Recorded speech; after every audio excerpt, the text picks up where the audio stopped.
78 happy independence day. কি ভাবছেন wish করব?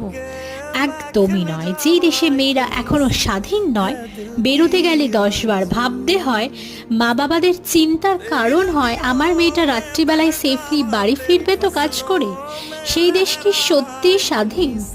হ্যাঁ, 1947 সালে হয়তো দেশ স্বাধীন হয়ে গেছিল, কিন্তু আমরা মানুষেরা এখনো স্বাধীন হতে পারিনি। জানি না ঠিক কবে হতে পারবো।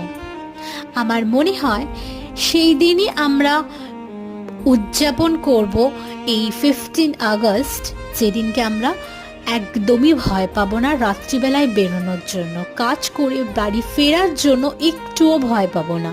মা বাবারা নিশ্চিন্তে থাকতে পারবে আমার মেয়ে সেফলি বাড়িতে ফিরে যাবে। সেই দিনই আমরা উদযাপন করব 15 আগস্ট, তার আগে নয়।